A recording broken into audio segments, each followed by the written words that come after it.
মুভির শুরুতে দেখা যায় খ্রিস্টপূর্ব 743 সালে দুই ভাই ল্যাটিয়ামের টাইবার নদীর ধারে পশুপালন করছে। দিনটা শান্তভাবে শুরু হলেও হঠাৎ কালো মেঘে আকাশ ঢেকে যায়, প্রচন্ড বৃষ্টি শুরু হয় আর নদীর পানি ফুলে ফেঁপে ওঠে। সেই ভয়ঙ্কর বন্যায় দুই ভাই ভেসে যায় তীব্র স্রোতে। ভেসে গিয়ে তারা এসে পড়ে আলবাঙ্গা রাজ্যে। জ্ঞান ফেরার পরই সৈন্যরা তাদের ধরে ফেলে আর সেখানকার নিষ্ঠুরতা অনুযায়ী বন্দীদের বাধ্য করা হতো একে অপরের সঙ্গে মৃত্যুযুদ্ধ লড়তে। এবার বেছে নেওয়া হয় রোমুলাসকে, কিন্তু হঠাৎ রেমুস এগিয়ে আসে। সে ভাইয়ের বদলে লড়াই করবে। দর্শকরা হতবাক হয়ে যায়, কারণ এর পেছনে ছিল এক সাহসী পরিকল্পনা। রেমুস ভ্যান করে মৃত্যুর। তারপর হঠাৎ অস্ত্র কেড়ে নিয়ে শুরু করে বিদ্রোহ। চারিদিকে বিশৃঙ্খলা ছড়িয়ে পড়ে আর সেই বিদ্রোহ থেকে জন্ম নেয় এক কিংবদন্তি। কিন্তু এই বিশৃঙ্খলার মাঝে রেমুলাস গুরুতরভাবে আহত হয়। তার ক্ষত এতটাই খারাপ হয় যে সে দাঁড়াতেও পারছিল না। বিদ্রোহীরা পালানোর পথে সঙ্গে নিয়ে যায় এক পুরোহিতা, যাকে ব্যবহার করা হচ্ছিল ঢাল হিসাবে। কিছুক্ষণ পর তাদের সামনে আবারও বাধা আসে। নদী তখনও ফুলে ওঠে, পার হওয়া অসম্ভব ছিল। তাই রেমুস সবাইকে নিয়ে ঢুকে পড়ে এক ভয়ঙ্কর জঙ্গলে, যা অভিশপ্ত বলে সবাই ভয় পেত। বলা হতো সেখানে থাকে অন্ধকার আত্মা আর হিংস্র জন্তু। এদিকে রোমুলাসের অবস্থা আরো খারাপ হতে থাকে। দলের ভিতরে ফিসফিস শুরু হয়, ওকে ছেড়ে যেতে হবে, নাহলে সবাই বিপদে পড়বে। কিন্তু একমাত্র লুকে নামের এক ব্যক্তি এসে সবাইকে থামায়। সে বলে, আজ আমরা স্বাধীন শুধু রোমুলাস আর রেমুসের কারণে। ওদের ছাড়া বিদ্রোহ শুরু হতোই না, তাকে কোনোদিনও ফেলে রাখা যাবে না। এবার দেখা যাক সে বনের ভিতরে তাদের ভাগ্যে কি অপেক্ষা করছিল। রাত নামতে দলটি উঁচু গাছের নিচে একটি ছোট্ট ক্যাম্প তৈরি করে। চারদিকে অন্ধকার, অদ্ভুত নীরবতা আর ভয় সব মিলে বিদ্রোহীদের মনে চাপ সৃষ্টি করতে থাকে। হঠাৎ দলে এক ভীত সদস্য আর সহ্য করতে পারে না। সে ভাবে রাতে যদি সে বন থেকে বাড়ি যেতে পারে তাহলে হয়তো মুক্তির পথ খুঁজে পাবে। সবে তাকে থামানোর চেষ্টা করে, কিন্তু সে সামান্য কিছু জিনিস নিয়ে একাই অন্ধকারে অদৃশ্য হয়ে যায়। সকালে দলটি ভয়ঙ্কর এক দৃশ্যের মুখোমুখি হয়। সেই সদস্যের দেহ ছিন্ন বিচ্ছিন্ন অবস্থায় পড়ে আছে। এটা কি কোনো হিংস্র পশুর কাজ নাকি বনের অভিশাপ? কেউ বলতে পারে না। তবে একটা জিনিস স্পষ্ট, এই বন সত্যি অভিশপ্ত ছিল। দিন কেটে যায় ভয় আর নীরবতার মধ্যে। রোমুলাস আরও দুর্বল হয়ে পড়ে। তখন এক বিদ্রোহী বিরক্ত হয়ে তাকে মেরে ফেলার চেষ্টা করে। তার মনে হয়েছিল রোমুলাস তাদের বোঝা, কিন্তু রেমুস দ্রুত এগিয়ে আসে। সে তার ভাইকে বাঁচাতে বিশ্বাসঘাতকের উপর ঝাঁপিয়ে পড়ে।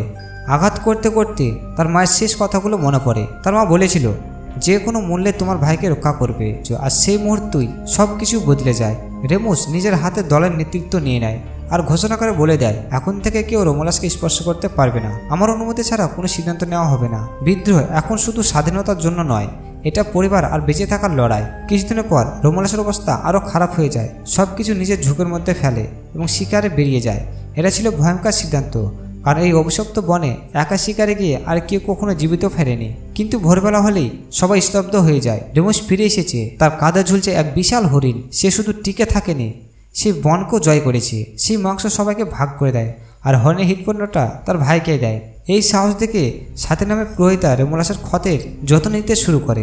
ভেন্টাল পুরোহিত হিসাবে তার ছিল নিরাময়ের জ্ঞান। তার চিকিৎসার ফলে রোমুলাসের সংক্রমণ নিয়ন্ত্রণে আসে। ধীরে ধীরে রোমুলাস শক্তি ফিরে পেতে শুরু করে, যদিও তখনও সে পুরোপুরি সুস্থ হয়নি। এবার শুরু হয় তাদের জীবনের এক নতুন অধ্যায়। পরের দিন রেমুসের আত্মবিশ্বাস একেবারে আকাশ ছুঁয়ে যায়।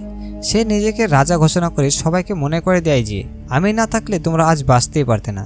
তারপর শুরু হয় ভয়ঙ্কর অভিযান। রেমুস ছোট ছোট গ্রামে হামলা চালাতে থাকে। প্রতিবারের লড়াই সে জেতে আর একের পর এক গ্রাম তার দখলে চলে আসে। ধীরে ধীরে রেমুস বিশ্বাস করতে শুরু করে শাসন করে তার আসল নিয়তি।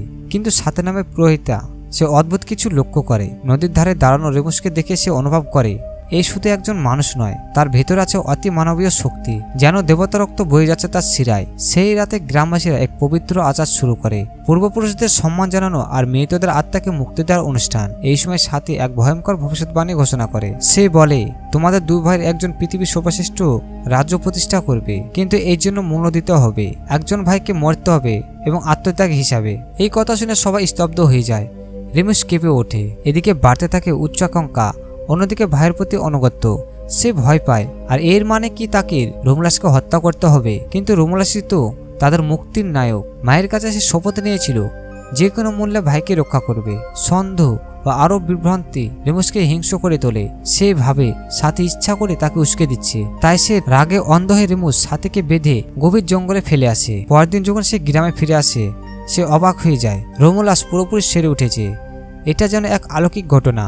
কিন্তু ভাইয়ের আরোগ্য দেখে শান্ত হওয়ার বদলে রেমুস আরো ক্ষিপ্ত নেশে আচ্ছন্ন হয়ে ওঠে। সে এক ভয়ঙ্কর সিদ্ধান্ত নেয়, পুরো গ্রামটিতে আগুন লাগিয়ে দেয় এবং এটাকে সে ঘোষণা করে। সে বলে, দেবতাদের ভাগ্যের বিরুদ্ধে আমার বিদ্রোহের প্রতীক। আগুনে গ্রামের প্রধান মারা যায় আর মুক্ত দাসরা গ্রামবাসীর বিরুদ্ধে দাঁড়ায় আর চারিদিকে বিশৃঙ্খলা ছড়িয়ে পড়ে। আগুন নিভে যাওয়ার পর রেমুসের মনে অনুশোচনা জাগে। সে ছুটে যায় সাথীকে খুঁজতে, কিন্তু তখন অনেক দেরি হয়ে গেছে। বন্যপ্রাণীরা তাকে অনেক ক্ষত বিক্ষত করে দিয়েছে। সাথী প্রায় মৃত্যুর মুখে। শেষ নিঃশ্বাসে সে রেমুসকে সতর্ক করে, যদি তুমি তোমার ভাইকে হত্যা না করো তবে হয়তো তার হাতে তোমারই মৃত্যু হবে। এই কথাগুলো রেমুসকে তাড়িয়ে বেড়াতে থাকে। ভবিষ্যৎবাণীর ভয়ে সে রোমুলাসকে ফেলে রেখে অনুষ্ঠানীদের নিয়ে টাইবার অঞ্চলে পালিয়ে যায়। এদিকে গ্রামে রোমুলাসকে নতুন নেতা হিসেবে বেছে নেওয়া হয়। সে আবারও পবিত্র অগ্নি জ্বালিয়ে তোলে এবং একজন নারীকে তার প্রহরী বানায়। এই ঘটনা ভেস্টাল পুরোহিতদের জন্ম দেয়। কিছুদিনের মধ্যে খবর আসে আলবাঙ্গার অশ্বরোহী বাহিনী এগিয়ে আসছে, যারা সেই দাস বিদ্রোহীদের প্রতিশোধ নিতে এসেছে। কোনো দ্বিধা না করে রোমুলাস গ্রামবাসীদেরকে এক জায়গায় করে। সে সিদ্ধান্ত নেয় শত্রুর বিরুদ্ধে শুধু নিজের নয়, তার ভাই রেমুসের অনুসারীদেরও রক্ষা করবে। এবার চলো দেখি তাদের চূড়ান্ত যাত্রা কেমন হয়। রেমুস এবং তার লোকেরা টাইবার নদীর তীরে পৌঁছে যায়। তাদের লক্ষ্য নদী পার হয়ে নিরাপদ স্থানে চলে যাওয়া। হঠাৎ আলবাঙ্গা সৈন্যরা আক্রমণ চালায়। সংখ্যায় কম, কণ্ঠাস অবস্থায় রেমুসের লোকেরা একে একে পড়ে যেতে থাকে। সবকিছু হারানো মনে হলো। ঠিক সেই মুহূর্তে আসে রোমুলাস। অতিরিক্ত সৈন্য নিয়ে যুদ্ধের মোড় ঘুরিয়ে দেয়। নদীর তীরে শুরু হয় এক ভয়ঙ্কর যুদ্ধ। দু ভাই বুদ্ধিমত্তা কৌশল দিয়ে নেতৃত্ব দেয়। অবশেষে আলবাঙ্গার সৈন্যরা পরাজিত হয়, কিন্তু বিজয়ের আনন্দ দীর্ঘস্থায়ী হয় না। রেমুস রোমুলাসের কাছে দাবি জানায়, তুমি যে গ্রামবাসী এনেছো তারা যেন আমার শাসন অধীনে থাকে। রেমুলাস প্রত্যাখ্যান করে। সে তার পূর্বপুরুষদের ঐতিহ্য রক্ষা করতে চায়। দু ভাইয়ের মধ্যে উত্তেজনা ক্রমশ বাড়ে। সাথীর ভবিষ্যৎবাণী উভয় ভাইয়ের মনে ঘুরতে থাকে। মধ্যস্থার কোনো পথ নেই। রেমুস রোমুলাসকে চূড়ান্ত দ্বৈত যুদ্ধের জন্য আহ্বান জানায়। তাদের মধ্যে চূড়ান্ত যুদ্ধ শুরু হয়। রেমুস একের পর এক আক্রমণ চালায়। রোমুলাস প্রায় পরাজিত হয়ে মাটিতে পড়ে যায়, কিন্তু এক মুহূর্তে রেমুসের অসতর্কতায় রোমুলাস পাল্টা আঘাত করে। তার তলোয়ার রেমুসকে হাঁটুতে নামিয়ে আনে। রেমুস যখন মৃত্যুর পথে, সে রোমুলাসকে কাজ শেষ করার জন্য বলে। তার শেষ নিঃশ্বাসে সে অনুরোধ করে বলে যে টাইবার নদীর উপরে একটি বিশাল শহর গড়ে তুলতে আর তার মরণের সময় সে শহরটার নাম দিতে। রোমুলাস হৃদয়ভাঙা হলেও সে ছিল দৃঢ় প্রতিজ্ঞ। সে অবশিষ্ট দলটিকে নদী পার করিয়ে নির্বাচিত স্থানে নিয়ে যায়। সেখানে রেমুসের দেহ সৎকাজ করা হয়। তারপর শহরের নাম দেওয়া হয় রোমা, অর্থাৎ রোম, যার অর্থ পথ প্রশস্ত করছিল। সাল খ্রিস্টপূর্ব 743 অব্দ রোমুলাস আনুষ্ঠানিকভাবে রোম নগরীর প্রতিষ্ঠান করেন। সে দরজা খুলে দেয় সমাজের বহিষ্কৃত, দরিদ্র, বিশ্বাসঘাতক এবং অপরাধীদের জন্য। 37 বছর রাজত্ব করেন। রোমুলাস অদৃশ্য হয়ে যান। তো ভিডিওটি কেমন লাগলো অবশ্যই চ্যানেলটি সাবস্ক্রাইব করবেন আর কমেন্টে জানাবেন। আবার দেখা হবে পরে নেক্সট ভিডিওতে।